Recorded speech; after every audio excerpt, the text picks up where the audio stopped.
Yesterday's police raid in Paris to try to track down one of the purported masterminds of last week's terrorist attack in Paris did actually end in that man's death. The confirmation for Mr. Abaaoud's death followed fingerprint analysis, the Paris prosecutor Francois Molins said in a statement.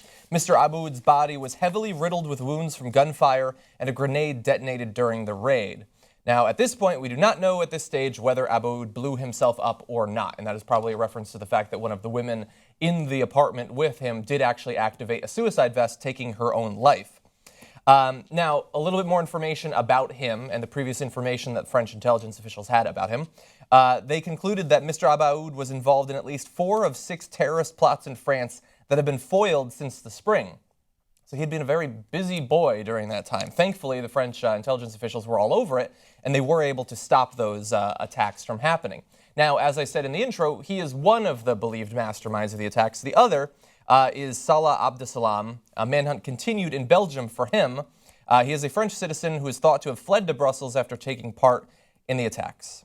The Belgian authorities on Thursday arrested 9 people, 7 of them as part of an investigation into Bilal Hadfi, 20, who detonated his explosive vest outside the Stade de France on Friday in a series of raids. And so those raids are ongoing in France and Belgium, still trying to track down several of the people involved in it. So I have 3 things to say about this, only one of which is substantive. The first thing I'd like to say is... Ladies and gentlemen, we got him. Okay. So in this case, it's real. We got an actual bad guy instead of, when we use that kiddingly. And I love it. He, I guess, thought he was going to get away with it. It's interesting, right? So let's now get into the substance a little bit, right? So the guy apparently plotted all these different attacks. That's going to be my third point about my frustration that we didn't get him earlier, right?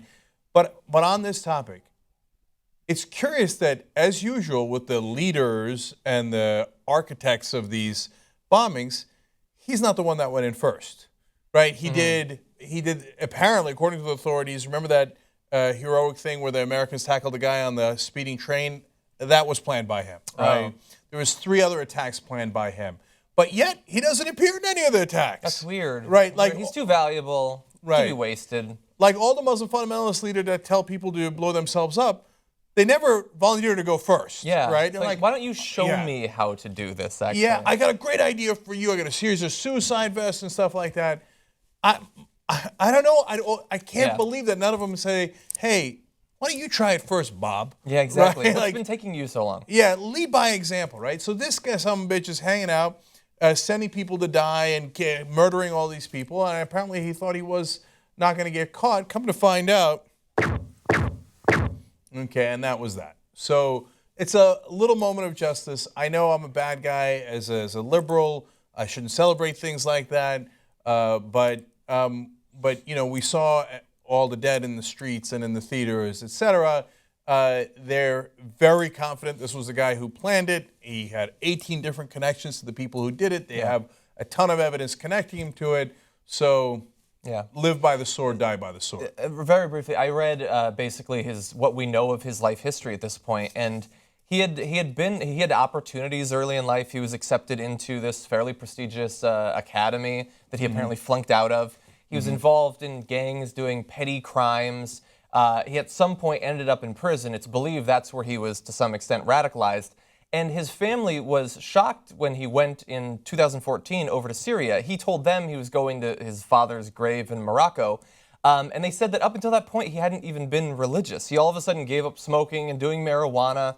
And there are these people who have this desperation. They feel, I guess, cut off from society. They're bouncing from one personal tragedy to another. And then they just find this and they think, you know what? I'm going to Syria to join ISIS. It's ridiculous. He had a perfectly fine life that he could have led. Yeah, no, his parents, his family is, disgusted by this, and they, spoke out against him before he'd ever been caught or killed. Yeah. And it's because they run a shop in Europe. They're very happy to live in Europe, and so for their son to grow up to turn on them and all the other people that live in Europe was disgusting to them. And John, I think, look, it's the same idea as the mass shooters here in America, which is glory. is they have a different version of glory, Yeah. right? One of them is like, oh, I'm going to be famous. This guy wants to be famous in a different way. He was going out giving interviews in ISIS magazines. I saw that. He had put out a video. There was a video of him dragging a guy behind a car that had been killed in Syria when he was fighting in Syria, right? So there's a ton of material on this guy. He's trying to get famous. He's using, in his case, fundamentalist radical Islam as his vehicle. Yeah. You know, other people use other vehicles. But unfortunately, a lot of deaths resulting from people trying to it's not just get famous, right? It's trying to find meaning in their life in the worst possible way, Yeah. right? Even if it's in their death and even if it results in the deaths of others. Yeah, they they've feel given up like, on society in a very real way. yeah, they feel relevant. They feel like, yes, that's now I matter, right? Yeah. And it's the worst way to think of that. Like, of course, the harder way to do that is to be relevant in a positive way. But that takes a lot of work, right? Yeah. To help people. You can't just go out there and shoot people in a blaze of glory. No, you got to work hard. You got to set up things. You got to figure out who to help, how to help them. That's a pain in their ass. They're lazy and they don't care about other people, and so they're willing to murder to get it. They said that when he was much younger, he participated in protests against anti-Muslim discrimination in Europe. Yeah, I think this is going to help. I think that leading the life that you did is definitely going to help out your people. But that's the thing, is actually like gradually changing a society's perception of a group. That's actually difficult. That takes a long time if you do it the peaceful way. But if you think you found some sort of shortcut where you just shoot up people and somehow that's going to solve all of the problems, I guess that's a little bit easier for simple minds to wrap themselves around. Now, to be fair, based on how they found his body, I should be a little bit more accurate about how the shootout went. It seemed like it was more like... Okay, so... They fired 5,000 rounds Right. of ammunition. Really? Yeah. 5,000 rounds? Yeah, I read it. I would have had to do that for several minutes. A long time, yeah. And and heavier ordnance. I read an amazing stat that in the military, obviously, you don't shoot a gun just to kill a person. You use it for suppressing fire and things like that. It's something like well over 100 bullets for every time you actually shoot a person. Most gunfire is just randomly sprayed, apparently. Right. And So- in this case as well. Okay, so look, I know some people get upset at me, never celebrate anybody's death. Hey, Cenk, sometimes you like to focus on vengeance too much, yada, yada. But look, it's my feelings of empathy that lead me to be a progressive and understand the plight of others, right? But it's also my feelings of empathy that get me to want to get these guys in maybe perhaps a vicious way and all the sniper fire and all that stuff, right? Because as I look at those victims lying in the streets, right? And I see that kid that little Asian kid who's French that we showed on the show the other day, and now he's panicked about, is he safe or not? And he asks his daddy. I also have empathy for all those people. Yeah. So for the people who brought terror upon them, my empathy leads me to want to get vengeance. Yeah. Okay, so that's me giving into my worst instincts, etc.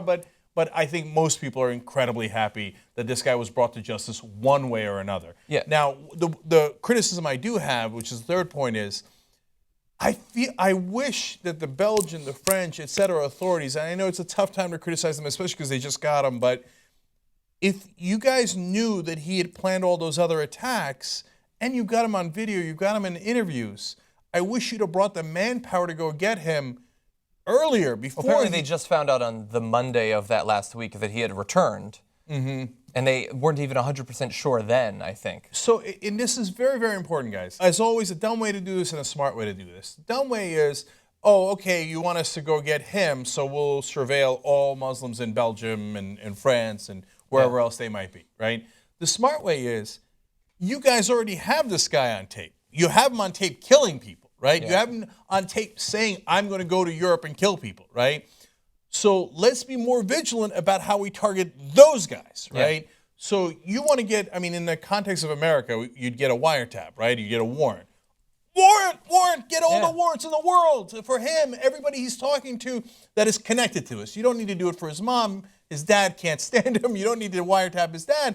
But if I'm a judge, I might let you, right? Mm-hmm. But all of his friends from prison, from his particular mosque where he's having communications about what he's going to do, investigate the guys that you already know about. That's just regular criminal investigations. That's what those are. Yeah, and if he went to Syria and you know that, which it appears they did know that, right? You gotta, number one, you gotta tell Turkey, because a lot of people come through Turkey, right? And Turkey apparently warned about some of the attackers in France before, right? But Greece, every contact point that he can come back into Europe, this is a guy on our wanted list. Yeah. The minute you see him in any context, and again, look, I don't have all the information, so the exact re-entry into Europe, we don't know how he did it, so there I might be being a little unfair. But in terms of targeting the guys that you're worried about, I want you to do that more, not less.